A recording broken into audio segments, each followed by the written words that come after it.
Motor ಯಾವ ರೀತಿ ವಾಹನ ಇದೆ, ಟ್ರೈನ್ ಯಾವ ರೀತಿ ವಾಹನ ಇದೆ, ಈ ದೇಹ ಅನ್ನೋದು ಸಹ ಒಂದು ವಾಹನ ಇದೆ.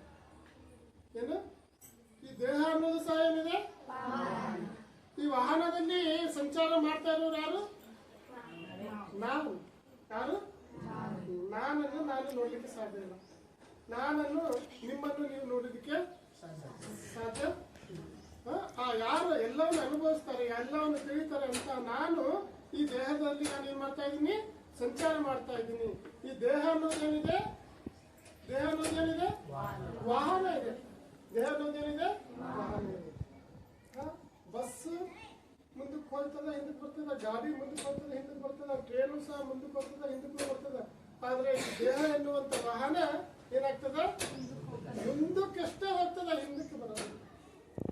ಅರ್ಥಾತ್ ಏನಂದ್ರೆ ದೊಡ್ಡವನ್ ಆಗ್ತದೆ ಹೋಗ್ತದ, ಮತ್ತೆ ಚಿಕ್ಕವರು ಮಗುವಿನಿಂದ ಬಾಲ್ಯದಿಂದ ಯವನಿಂದ ಮಧ್ಯ ವಯಸ್ಸಿನಾದ್ಮೇಲೆ ಮುಪ್ಪು, ಈ ರೀತಿ ಮುಂದಕ್ಕೆ ಹೋಗ್ತದೆ. ಖರೆ ಎಂದಿಗೂ ಬರ್ತದೆ.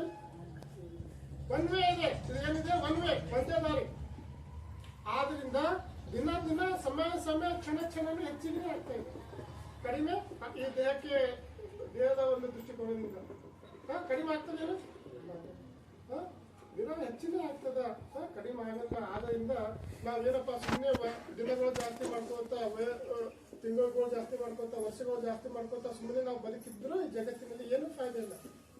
ನಾವು ಜೀವನದಲ್ಲಿ ಏನು ಬದುಕಿದ್ದಕ್ಕೂ ಏನೋ ಒಂದು ಕೆಲಸ ಮಾಡ್ಬೇಕು, ಏನೋ ಒಂದು ಸಾರ್ಥಕ ಒಂದು ಕೆಲಸ ಮಾಡ್ಬೇಕು, ಒಂದು ಪುಣ್ಯ ಕೆಲಸ ಮಾಡ್ಬೇಕು, ಏನೋ ಒಂದು ಸಾಧನೆ ಮಾಡ್ಬೇಕು. ಅವಾಗ ನೀವು ವಯಸ್ಸಾದಕ್ಕೂ ಒಂದು ಏನಿರ್ತದ? ವಯಸ್ಸಾದ್ರೂ ಒಂದು ಅದಕ್ಕೆ ಒಂದು ತೃಪ್ತಿ, ವಯಸ್ಸಾದ್ರೂ ಅದಕ್ಕೆ ಒಂದು ಸಾರ್ಥಕ. ಇಲ್ಲ ಸುಮ್ಮನೆ ವಯಸ್ಸಾಕೋತ ಹೋಯ್ತು, ನೀವೇನು ಮಾಡಿಲ್ಲ, ಏನಿಲ್ಲ ಇದ್ರೆ ಇದ್ದು ಜೀವ ಇದ್ರು ನಾವು ವಯಸ್ಸಂಗೆ ಆಗ್ತದ. ಅದೇ ರೀತಿ ನಮ್ಮ ಕೆಲಸಗಳು ಜಾಸ್ತಿ ಆಗ್ಬೇಕು.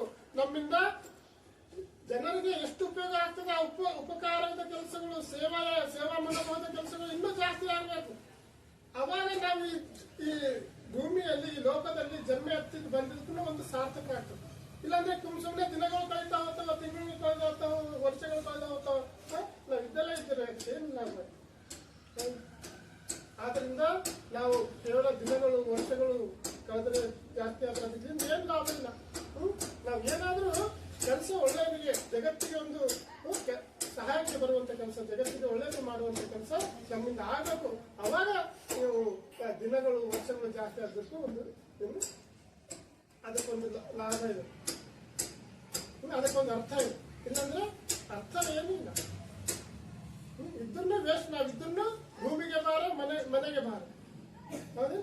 ಆದ್ರಿಂದ ನಾವು ಎಷ್ಟು ಸಾಧ್ಯ ಇದೆ ನಮ್ಮಿಂದ ಅಷ್ಟು ಬೇರೆಯವರಿಗೆ, ಈ ಸಮಾಜಕ್ಕೆ, ನಮ್ಮ ಕುಟುಂಬಕ್ಕೆ ಎಷ್ಟು ಸಾಧ್ಯ ಇದೆ ನಮ್ಮಿಂದ ಒಳ್ಳೆ ಕೆಲಸಗಳನ್ನು ಮಾಡಬೇಕು. ಅವಾಗ ನಾವು ಜೀವಂತ ಇರೋದಕ್ಕೂ ಒಂದು ಅರ್ಥ ಇದೆ. ಇಲ್ಲಾಂದ್ರೆ ನಾವು ಜೀವಂತ ಇದ್ರು ಒಂದು ಜೀವಂತ ಶವ ಇದ್ದಂಗೆ.